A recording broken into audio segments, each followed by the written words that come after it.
Good afternoon, everyone. Thanks for joining us today for NEPC's updated outlook and assumptions.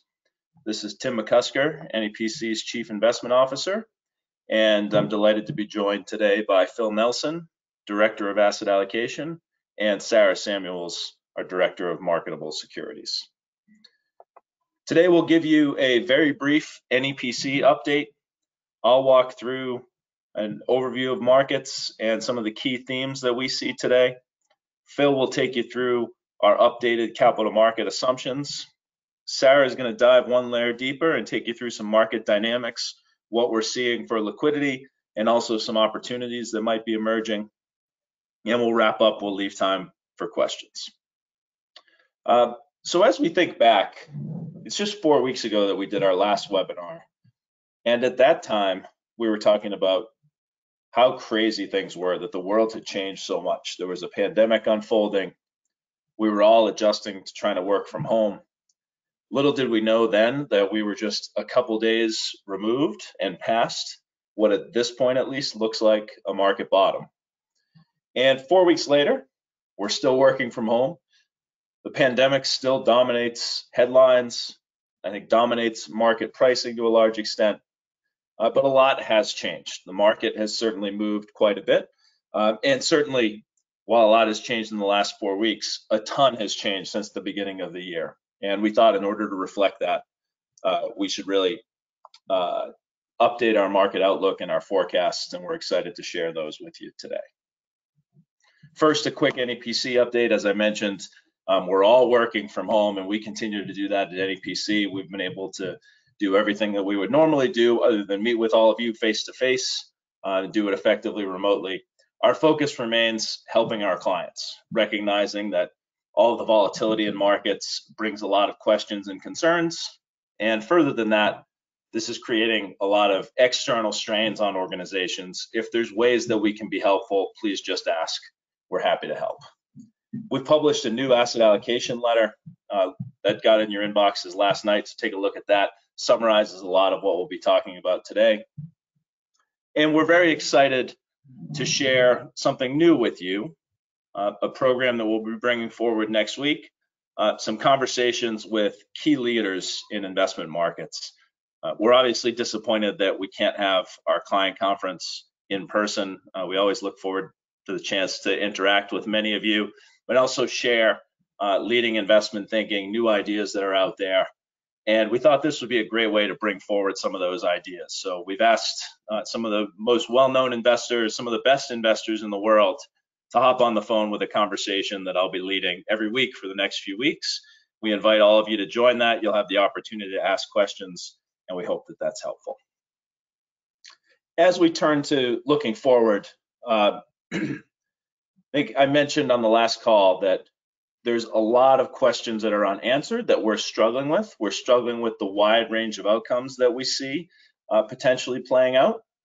And while the markets have moved in a certain direction, maybe reflecting a more optimistic path, we're not sure that we have any better clarity on which way the world is going to go looking forward. That's led to a lot of debate, discussion, and differing opinions internally at NEPC. And I think it's really healthy discussion, really healthy debate. What we've brought forward today is our best thinking. And as you might imagine, almost all of those discussions center around the coronavirus. A few weeks ago, it was about China and then the rest of the world, China with 80,000 cases. Now that number in China has essentially flattened, and we've got over 2 million cases worldwide, approaching 800,000 in the US, with the US and Europe most directly impacted over the last month or so. So you can see really tragic health outcomes here across many places in the world, but also hidden in there are some positives that we have seen an improved path relative to the exponential growth that we might have seen. We have seen some flattening of the curve, but it's brought a lot of disruption to expectations for investors and for the world entering that were there entering the beginning of the year. We expressed those expectations as key market themes. When we started the year, we saw the world, the global economy, in the later stages of an economic expansion. we thought the Federal Reserve and other central banks would continue to support the economy, recognizing that they had limited firepower to act in a downturn, at least through traditional mechanisms. We also thought that over time, the fiscal side of things would get involved and provide stimulus as well, because that monetary policy would be less effective. And then looking over the long term, we also saw many transitions continuing to take place in China, and frustration and tension over inequality being expressed through populism that we call globalization backlash. Of course, that late cycle theme has ended, where we see the global economy heading into a recession now. And while the China transitions theme and the globalization backlash will continue to exist, they have certainly been de-emphasized as the world focuses on two major themes, what we're calling virus trajectory and permanent interventions. We think these are the driving forces that will affect markets at least over the next 12 to 18 months. For the virus, at least until we see a vaccine. Permanent interventions is likely to last longer than that as we enter a new paradigm for monetary policy. If we shift and just hone in on the virus trajectory a little bit, the virus trajectory theme reflects not only the path of COVID-19 and the enormous healthcare implications, but the steps that have been taken to control the virus and the way that that has paralyzed the economy and the potential effect on the economy over the long term. We don't think that the way the markets have shifted accurately reflect what's likely to come for the economy, certainly in the near term. And we think that there's still a very wide range of outcomes. While we could see a rapid V-shaped recovery, if you will, there's also the potential, and probably the base case still, of an elongated U-shaped recovery, and then even a downside scenario of a depressionary environment where the income losses, despite being replaced in the near term to some extent by unemployment benefits and fiscal stimulus, that starts to spiral and affects other people's incomes, and we get a sort of self-reinforcing depressionary environment. We think in the near term, at least, investors' focus and policymakers' focus is going to shift along a continuum from one where the primary focus is on the health risk and strains on the healthcare system. That's probably where we've been for the last month, to one where we're probably moving now, at least in the US, to where it's more of a calibration between the health costs and the economic costs, and then to a place where it's much more focused on getting the economy up and running, focused on the economic hit that we've taken. It's also very possible that we could shift back and forth along this continuum. If we go too far too fast and we see a further outbreak of the virus, we could see back to a focus on health risk or back to a calibration on the health and economic costs. If we see a second wave in the fall, that would certainly reset things as well. So this is the continuum of how we're thinking about it, but we don't think it's a one-way path. We think it's likely to move back and forth over time. I think regardless of how that path plays out, and regardless of which path we go down in terms of range of outcomes, we should be preparing for depressionary type statistics for economic results in the next quarter and perhaps beyond. And we show you a few of those here just to give you a sense. The first is unemployment. This is initial jobless claims, which come out every Thursday and have obviously gathered a lot of attention from numbers over the last 30 years that were in the low hundreds of thousands every week. Even in the financial crisis, getting nowhere near 1 million. All the way back to 1982, the previous high had been 695,000. Over the last 4 weeks, we've seen 3 million, 6 million, 6 million, 5 million. It just crazy, unprecedented numbers. And that won't come out in the more headline statistic is the unemployment rate. We're just seeing initial jobless claims. The unemployment rate is a monthly statistic. You just do the simple math on this. Think about those jobless claims, add that to 7 million unemployment claims on a very low unemployment rate coming into this. You're looking at something like an 18% unemployment rate. And I think you can expect further high weekly claims from here. I don't know if the April results will capture all of it when we see that, but certainly April and then into May, if we're not ramping back up really quickly, we're looking at 20% plus type unemployment, numbers that we only saw in the Great Depression. Similarly, on growth, here we have China's real GDP growth quarter by quarter. And China's a great case study right now because they got the virus earlier, got it under control, and are now starting to come back online. The lockdown was really focused on that first quarter of this year. And you see here a negative 6.8% growth rate for China in that quarter. Now, that's a shocking number in and of itself for a country that, even as growth rates have subsided a little bit in the latter half of this decade, still consistently above 6%. But there's a quirk in the calculation here that we should all be aware of. China reports their real GDP growth on an annual basis. So that negative 6.8% is compared to GDP from Q1 2019. In the US and most other developed countries, it's reported as a sequential measure, quarter over quarter, and then annualized with some seasonal adjustments as well. So that statistic for China, if it was quoted in US terms, would be minus 36%. The economy quarter over quarter shrunk by about 11%. It would be negative 36 on an annualized basis. Those are the kind of numbers that we're going to be looking at for US growth in the second quarter, assuming that this shutdown at least goes on for a few more weeks. Even if it's coming back online in mid-May and into June, that's the kind of number we're going to be looking at. And certainly markets reflected that for the first quarter of 2020. We saw equity markets trade off by 20%. We saw safe haven assets, particularly long treasuries, perform well, but essentially any risk asset sold off, reflecting that uncertainty and the likelihood for economic contraction.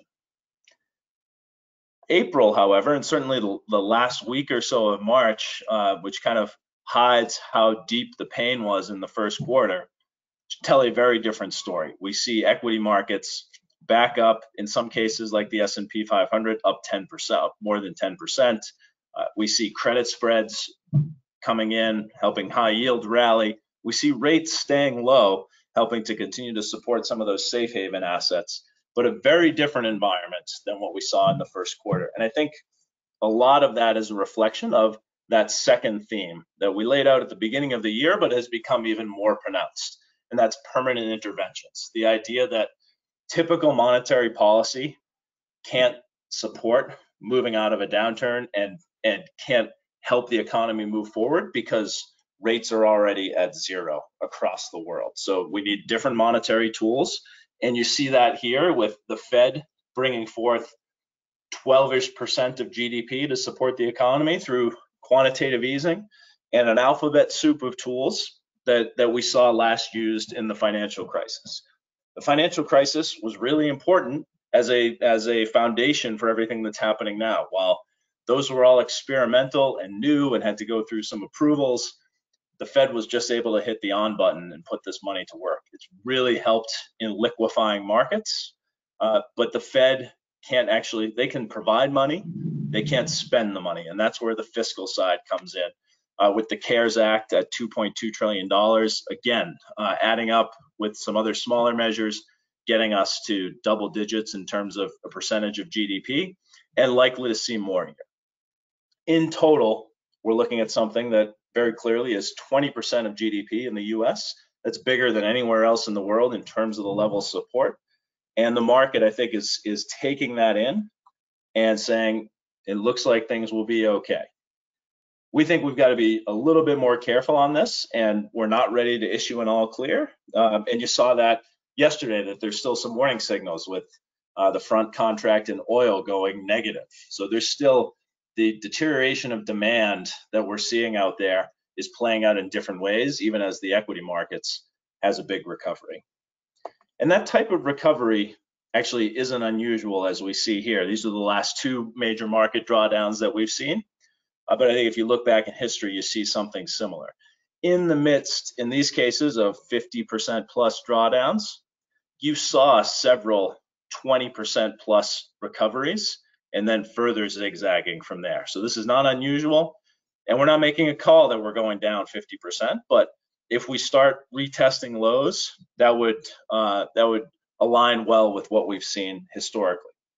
We think we're going to see continued volatility, much like we've seen historically, and we think that's going to be a result of these two major forces: virus trajectory and permanent interventions competing. The challenges of managing the virus and the support from central banks and fiscal authorities. We'll see which one wins out, but with those two competing, you're likely to see high vol for quite some time. And that leads us to some actions for clients. The first couple actions are consistent with what we've said throughout this crisis. They're foundational, but critical, and that is to rebalance within a diversified allocation and maintain a little extra liquidity, maintain some cash to support your spending needs for at least one quarter.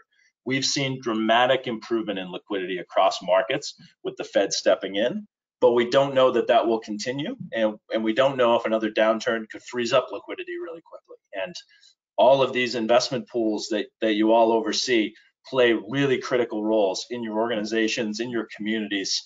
We want to be able to fulfill that primary mission of getting spending out there to the folks that need it, getting benefit payments out there, whatever it might be. Having a little bit extra in cash, we think, is appropriate right now to be able to support that. If we can do those two things, and if you have rebalanced, then you've probably got an opportunity on the other side here to harvest some gains. And as you saw on the prior page, there might be some opportunities to continue to do that.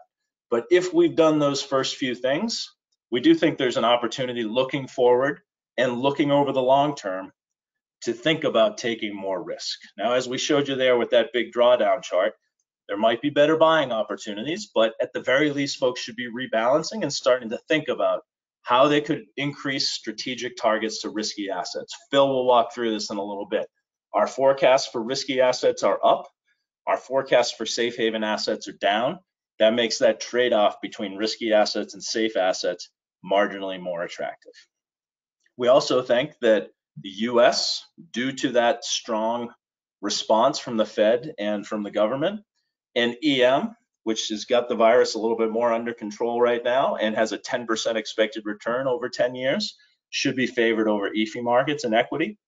And then lastly, we think there's the opportunity to up the risk profile over time within beta groups, especially credit. Sarah will get into some more of the details of the opportunities we're seeing. Some of them a little bit more near term, maybe not over a 10-year time horizon, but we do think there will be opportunity. So with that, I will hand it over to Phil to go into the details of our assumptions a little bit more. Great, thanks, Tim. I'll try to keep my my comments brief, but we'll just kind of quickly walk through about how we've updated our capital market assumptions as of March 31.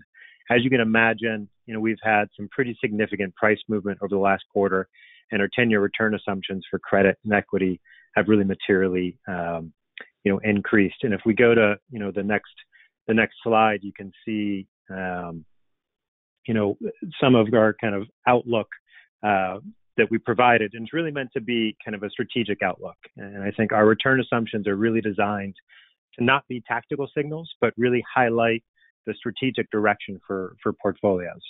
But interesting enough, we're really seeing some wider equity risk premiums as interest rates have fallen considerably, and the return differential between equity and treasuries is likely to be elevated, probably for an extended period of time. And so with this in mind, we really want to start encouraging, folks to start thinking about what's the process you'd go through to potentially increase risk assets. The communication, the discussion. It's not a quick thing that one should do, but it's something we want to have front in mind as we could see some real dislocations in markets, or we could see, a period of kind of future benignness for some time. But I think the fact is the equity risk premium, or you think about equities relative to treasuries, will likely be elevated for some considerable time. And I think the last piece to kind of just think about, just partially as for you all to keep in your mind is, this is something that you'll be hearing from us more about in terms of our consultants communicating with you, us communicating with you about what's the process one can maybe think about in terms of increasing, that strategic risk profile over time. I think one key point of emphasis, and this is really not a contradiction to my comments just now, but really just a foundational principle. We really believe, safe haven fixed income exposure will continue to have a place in a diversified portfolio. And specifically, we really are encouraging folks to maintain a dedicated allocation to treasuries. It's really there for both, liquidity when needed, but also, diversification. And despite the low returns that we're seeing for, most interest rate sensitive assets, it does have a function, it does have a purpose. And in times of distress, it's a really great source to be able to, maybe one of the few sources, as Sarah will talk about, that you can use as a liquidity source. So maybe as we, turn to the next page, just to kind of dig into, some of the assumptions that we produced. As you can imagine, we've got bigger movement in terms of the price changes that we've seen over the last quarter, because of the market action. And I want to highlight a couple points. First, when we think about, inflation, we're likely to see a lot more volatility in our inflation forecast than we ever had before. In many ways, the market's pricing in little to no inflation pressure for the next 10 years, and how we incorporate inflation into our models to some degree is challenged. And so we've brought that assumption down by 60 basis points. But, expect this to move around a little bit as the market and us and investors start to figure out, where's the right point for inflation. A couple other points. We're thinking about, return-seeking assets. In some ways, when you look at equities relative to interest rate-sensitive assets, they're almost a mere reflection of another. Equities up on average, 150 basis points, while treasuries and, interest rate-sensitive assets are down almost 100. And that reflects, the movements that we've seen over the last quarter.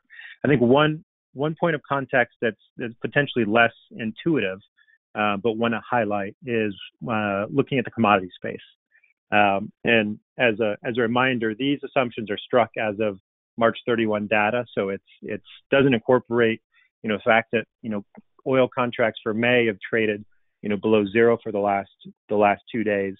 But our assumption for commodities, despite spot prices coming down quite considerably, our assumption for commodities in the next 10 years is also lower. And that's really due to the negative roll yield. And despite, spot prices coming down, the roll yield is really extended out to kind of a more deeply negative territory. And we think it'll take quite a while for that to normalize itself. So it represents a really significant hurdle for investors who are investing in this space. And so with that, we want to be, really clear that, for folks that do have commodities as a strategic asset allocation exposure, be really thoughtful about that because it's a really, strong headwind to include that in a portfolio, considering where we are in terms of commodity pricing. That's likely to remain so for several more years. So over the next couple of pages, we've included some charts just to provide some context on kind of how we got here in terms of our assumptions. And some of this Tim's already covered in terms of the market action that we've seen, but we've seen some pretty sharp movements in treasuries. As you can see, treasury rates are down quite considerably. We've seen the 10-year treasury get as low as 50 basis points early in March. They start to move closer to that direction the last couple of days with some of the concerns about the economic outlook, the oil industry, many of the items that Tim mentioned. But I think one item just to reinforce my comments on the benefit or the discipline of maintaining a treasury allocation is even at these low of rates, there still can be a return benefit that treasuries can provide. We've got a great example in terms of what government bond investors in Japan have experienced for 20 plus years, where, despite rates hovering around zero, the curve stayed moderately steep, still opportunities for folks to earn money in that space, but also provide that liquidity and diversification benefit over time. And then thinking about, the equity space, we go to kind of the next slide on kind of our equity assumptions. Many of you heard our building block approach to how we construct our return expectations. So for example, equities, we rely on kind of dividend yields, valuations, earnings growth as kind of the principal components that go into our return assumption. And what we've experienced this last quarter is that valuation component has really changed quite a bit. And that's just a reflection of prices coming down. What hasn't changed that much, dividends have changed, slightly, but what hasn't changed that much is, our view on earnings. And I don't mean what are earnings going to be 12 months from now or 2 years from now, but what's our earnings path for the next 10 years? And we don't really see as of yet, a reason to deviate from that long-term path. And so when you're constructing kind of 10-year return assumptions, it's less of, what's S&P earnings going to be for 2020, but what's S&P earnings going to be potentially out 2029, 2030. And that path hasn't changed that much. And so with prices coming down, that provides a benefit to that valuation component. And again, when you think about the long term, with low interest rates, low inflation, treasuries are likely to remain somewhat subdued. And we could see, valuations, return to previous levels we've seen for a couple of years ago, but that still lends itself to, a higher equity risk premium we've had probably for several years now, which I think lends itself to, potentially thinking about raising strategic targets to equities. And then in the credit space, the long-term outlook for credit's also improved. I think, simple rule of thumb is when credit spreads are trading at, above median levels, that is, generally highlights you're likely going to see a elevated return opportunity for several more years. The path of that is definitely going to be, a volatile one, but is a pretty healthy signal for that, over a multi-year period. And I think the question that we have is, when's the right opportunity? What's the right time? Credit often lends itself to be, a more tactical implementation. And should we see spreads rise again, maybe that'll bring more opportunities down the line. So, encouraging folks to be careful, but Sarah's going to have more details on this in her presentation when she walks through, some of the dynamics that we're seeing in the marketplace. And I think one last point just to mention is when we look across the maturity buckets here in the corporate space, this has come down since the end of March in terms of spread levels, but we're seeing elevated spread levels across each of the different maturity buckets. So for investors that are more LDI focused or in the corporate space, encouraging them to think about rotating more into long credit as opposed to treasury strips, for example. And so just as, we look to wrap up, really just a few considerations we want to leave folks with. Really focus on the strategic path and focus on the long term, but be mindful of the basics. And what I mean by that is liquidity levels and what's your risk tolerance. At the end of the day, each of our clients, each investor has a unique kind of strategic objective, and with that, certain liquidity levels, certain risk tolerance are there to support that.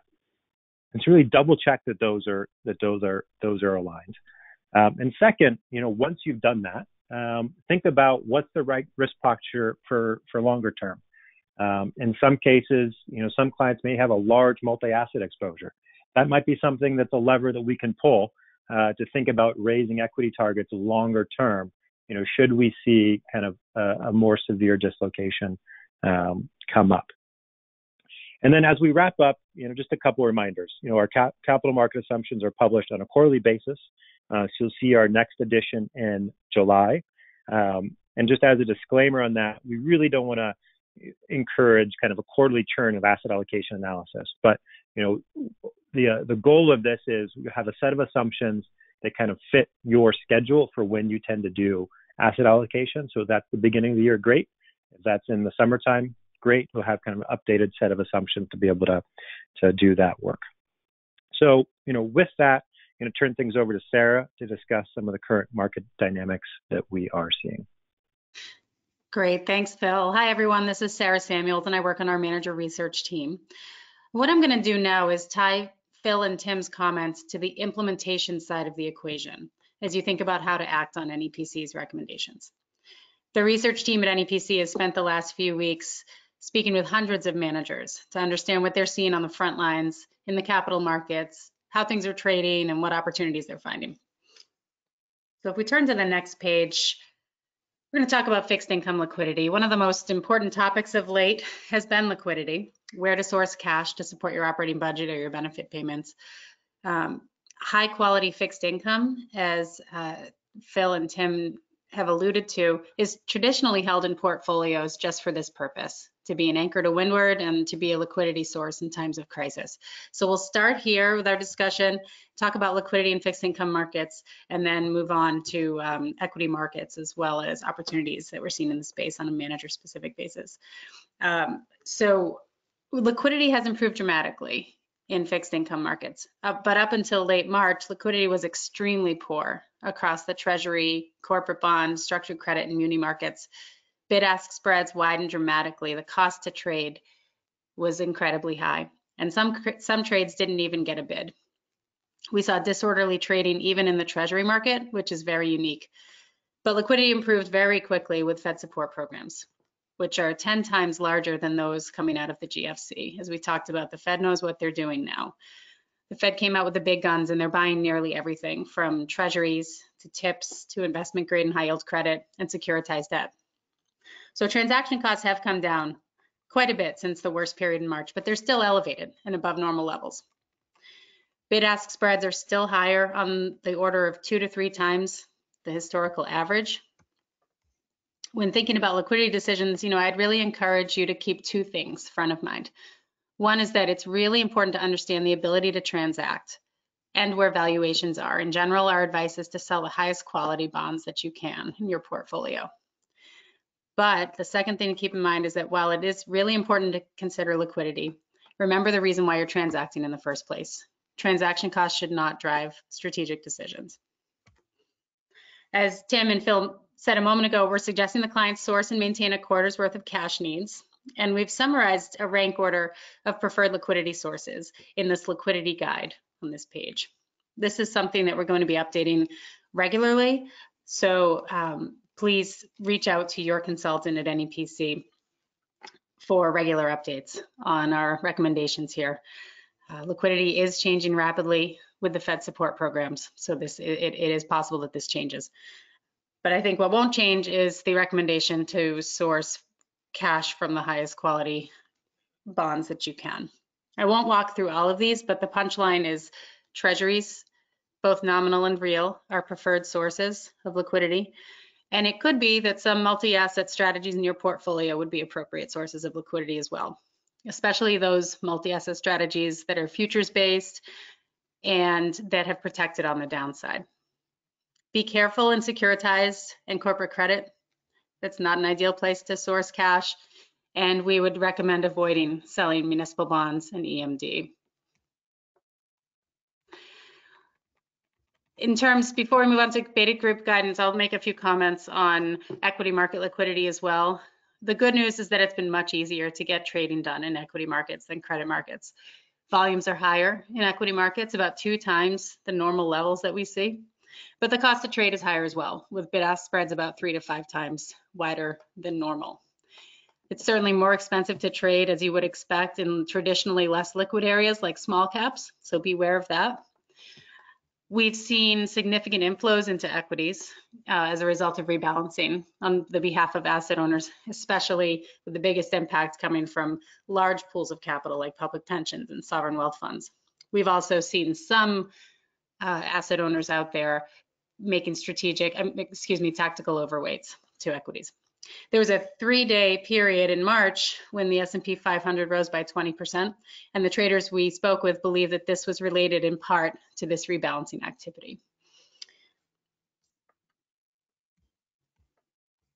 So if we move from the trading and liquidity conditions that we just discussed to guidance from our beta groups, as a reminder, our beta groups at NEPC are composed of investment team members across investment teams. So each beta group has a member from the public markets team, the hedge fund team, and the private markets team. And they're looking holistically at investment recommendations for clients across the liquidity spectrum. So really taking that CIO perspective and evaluating the best place to put your capital, thinking about all of the different trade-offs. So if we start with equities, there are a couple of key messages here. The first is to avoid selling equities to source your cash needs.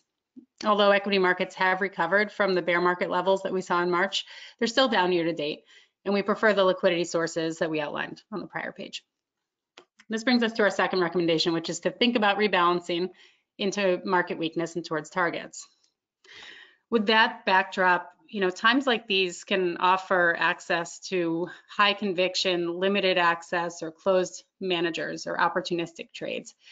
This might include topping off existing exposures to some of your best managers in your portfolios, maybe managers that are opening for a short period of time because they see such good opportunity in the markets. It could also mean allocating nimbly to new managers that have been on your list, on your wish list for some time, but you couldn't get access to. This is a really good time to think about upgrading the quality of your manager lineup. So we encourage you to speak with your consultant if you're interested in learning more about that. This is true about across all strategies, not just equities. We spent a lot of time in research uncovering some great opportunities. The last theme within equities relates to your private markets commitments in your private equity program. Keep investing in your private equity program if you can source the cash, if you have the liquidity.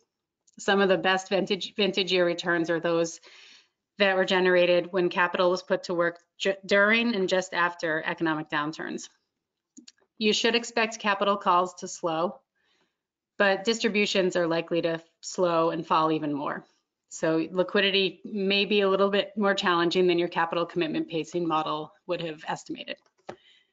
Investment committees might become concerned with the manufactured overweight to private equity that some portfolios may see.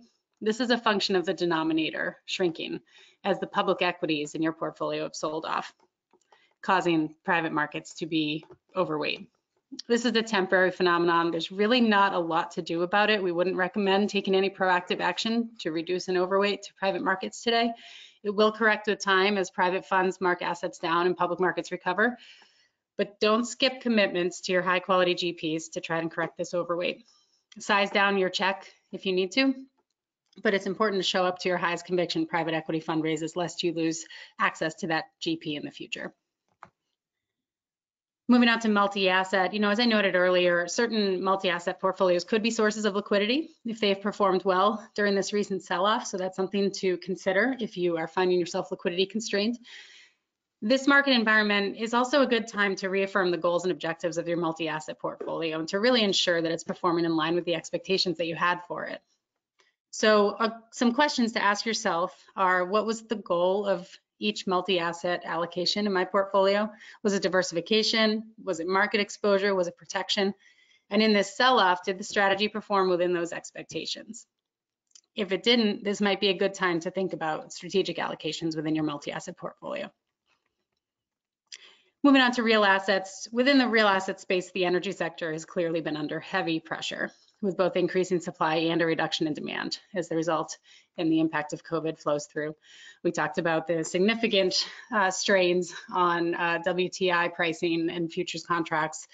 Our research team is currently putting out and working to put out an in-depth piece on the energy space, and you'll see that soon. Real estate transactions have stalled. Moving on to real estate as investors are awaiting clarity on the overall economy. We do expect hotels and retail assets to be the hardest hit, as you can imagine. So while there are certainly signs of distress in the real asset sectors, we don't see any actionable opportunities just yet. Like private equity, be aware of the denominator effect within your private real assets portfolios. The private valuations are going to lag probably by a few quarters, maybe several quarters, because price discovery will take a while. And many times valuations are based on recent transactions, which are just not happening today. And then finally, in fixed income in the credit space, as we noted a moment ago, we recommend sourcing and maintaining a quarter's worth of cash needs. But be careful of what you're selling. We talked about this on the liquidity guide, but again, higher quality fixed income sectors have outperformed year to date, no surprise. And the liquidity is better in general in those areas. Long treasury portfolios, in some cases, are up over 30% this year and up over 60% in the trailing year. The Barclays Ag Index is up 5% this year, while high yield is down 7% and emerging markets debt is down over 10%. So we don't want to source from those latter categories. Just as bid-ask spreads and transaction costs blew out this year, so did valuation spreads in fixed income. Credit spreads have widened dramatically and violently. There were 7 days in March of 2020 that were among the biggest daily spread moves in high yield ever. High yield started the year trading at 360 bips over treasuries, close to a record low, meaning they were very expensive. Since the beginning of the year, high yield spreads widened 700 bips to over 1,000 over in March and have since tightened back to about 700 over. While energy certainly was a big part of this sell-off, the sell-off in high yield has been widespread across sectors. So the key point is that although valuations are becoming more interesting, certainly than they were at the beginning of the year, it's completely possible that credit markets could sell off more and we'll have a better entry point in the future. That said, there are areas of opportunity within credit. And if we flip to the next page, we've outlined some of these opportunities, sort of a credit opportunities guide here for you to work with your consultants on. Many of you are probably receiving lots of calls from managers with new funds designed to capitalize on the dislocations that we're seeing in the credit markets. But our recommendation is to not jump feet first into every new idea. The opportunity set in credit today is nuanced and really only for those clients with the risk appetite to handle the volatility and the wide range of outcomes. There are few fat pitches. There are not a lot of fat pitches or home runs right now, but there might be in the future. So we'd encourage you to start having these discussions now with your investment teams and with your investment committees and boards so that you can be set up to act on them if this is something that you were looking for from a risk appetite perspective. So when you think about the opportunities in credit, if your portfolio already has exposure to private credit funds or to credit hedge fund managers, you're likely well positioned to capitalize on these opportunities. Private credit managers have a lot of dry powder that they've been raising, capital that's ready to be put into the ground, and they'll deploy that capital into the distressed investments that they find attractive. Credit hedge funds tend to be nimble, and they'll also capitalize on trades on a bottom-up basis. So if you have those allocations already in your portfolio, you're well positioned. If you are looking to allocate additional capital to credit today on top of what you already have, we do have a number of high conviction and limited access or historically closed managers that are accepting new capital opportunistically. This could mean topping off exposure to some existing managers in your portfolio or allocating to new managers. There are a range of options listed here on this credit opportunities guide that you may be hearing about from the managers coming across your desk. We think it's important to think about the trade-offs that you're making when you're considering these different investment opportunities. The trade-offs might be returns, liquidity, and the timing of the opportunity. So on the return side, we've outlined NEPC's expected return ranges for each of these opportunities, from stressed corporate credit to TALF to structured credit opportunities, all the way down to distressed corporate credit. A big caveat here is that these are NEPC's rough return expectations. Our investment team, this reflects what our investment team believes is possible. They may be lower in some cases, and we believe more realistic than what managers are saying in their marketing materials. So for the example, the return expectations we're seeing from some of the TALF managers that are coming to market are in the low to mid double digits. But we believe that's a lofty return expectation and that the opportunity will be fleeting with lots of capital chasing these securities. On the liquidity front, many strategies that we're seeing will require clients to lock up their capital, whether it's a hedge fund with a 1 to 3 year lock or a private credit fund with a 6 to 10 year life. The bar should be higher for locking up your capital, and we'll help you understand if you're getting paid for the illiquidity or if you're better off accessing credit opportunities in the liquid public markets. And then finally, another trade-off to think about, or another factor, is the timing of the investment opportunities. TALF will likely have a short window of opportunity. There are lots of funds being raised, and the trade might move quickly away from us as that capital gets put to work. On the other hand, distressed debt is likely in the early innings of the opportunity. We're likely to see more distressed companies in the future, and we think there may be better entry points than today. In other words, we may see another sell-off in credit and risk assets.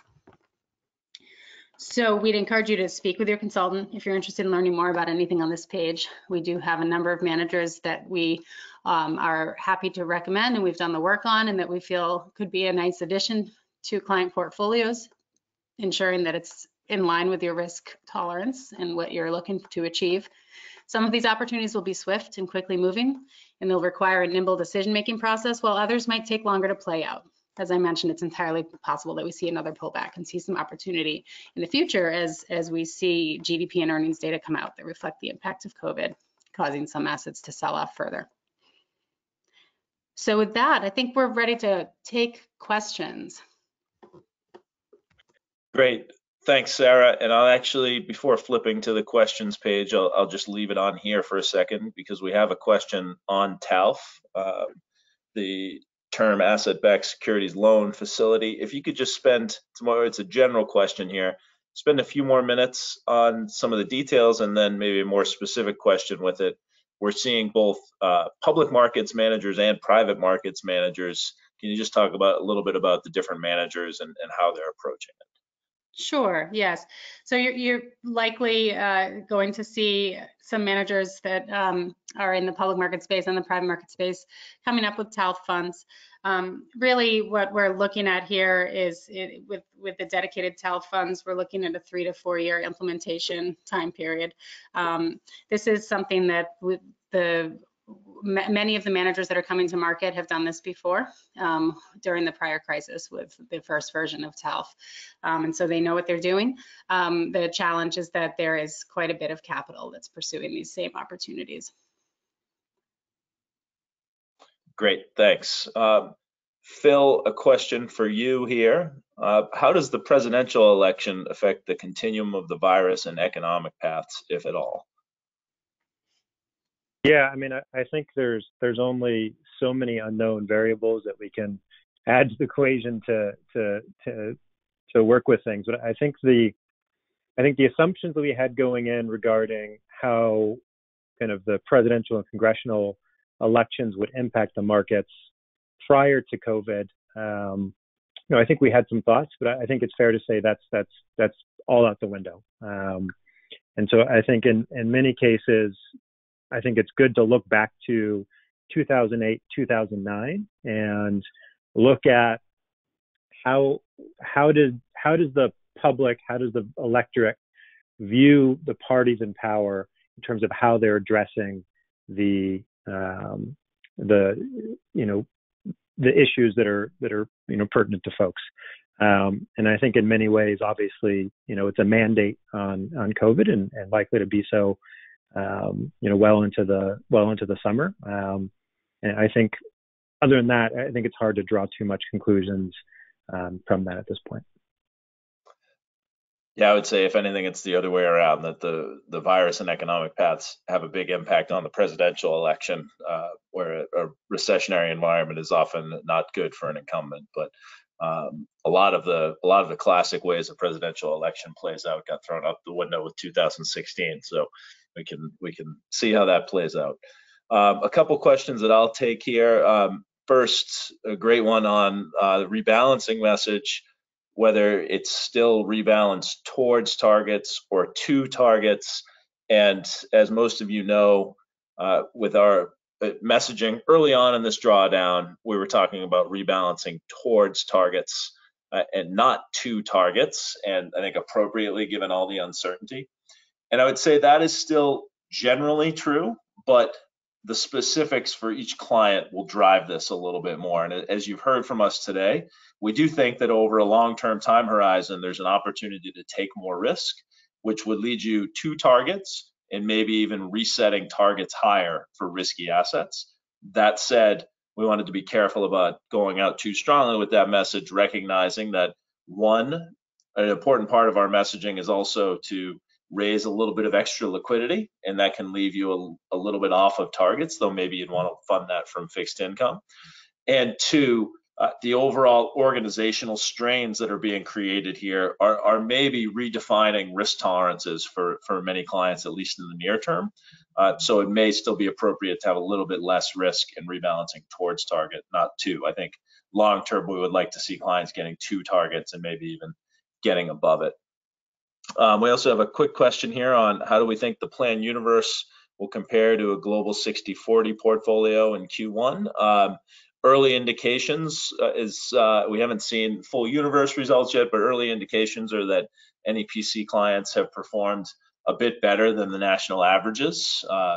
and that varies by client type, but hanging in there pretty well. Of course, that will vary by individual clients and their asset allocation. Those with higher risk postures, more equities, are likely to see tougher performance, and those with more defensive, more balanced exposure likely to hang in there a little bit better. And then Phil, maybe just one last question for you here. Any thoughts that we have, 10-year thoughts on gold, silver, and other precious metals? Yeah, I think I'd focus my comments on gold. It's something that we'll be thinking a lot more about in terms on the research agenda over the next couple quarters. When we look at gold, relative to kind of its kind of 10-year valuation, it's close to kind of long-term averages. And so in that regard, I wouldn't say it's particularly cheap or expensive in any direction. But thinking about how would you include or should you include gold in a strategic asset allocation in terms of what's its fit, what's its purpose, what's its objective, and that's something we'll be thinking about in the course of the next couple quarters, with the expectation that we're in a kind of lower for longer period with interest rates for the foreseeable future. Thanks, Phil. And I'll just wrap it up by saying to everyone very clearly, NEPC is here for you. If there's any way that we can be helpful with answering investment questions, helping you think through your risk tolerance, helping you think through how your investment programs can support the individuals that are supported by the pool, or the organization that's supported by the pool, we're happy to be helpful in any way that we can. Just feel free to reach out to your client team or anyone at the NEPC organization. As we've told you today, we think markets are likely to remain volatile. We think those two themes of the virus trajectory and permanent interventions are going to dominate market pricing for quite some time, and are going to be competing forces for quite a while.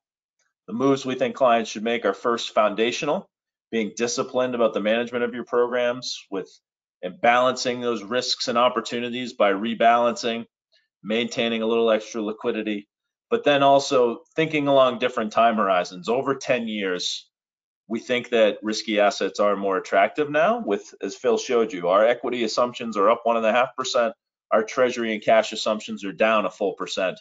There is some opportunity there and an interesting trade-off for risk assets versus safe assets. And then in the near term, we do think there'll be some credit opportunities emerging. We're already seeing some of those come forward from managers. Most of all, I hope that everyone and all of your families are safe and healthy. We wish you all the best, and we look forward to talking with you more about your investment programs and about markets. Thanks for joining us today.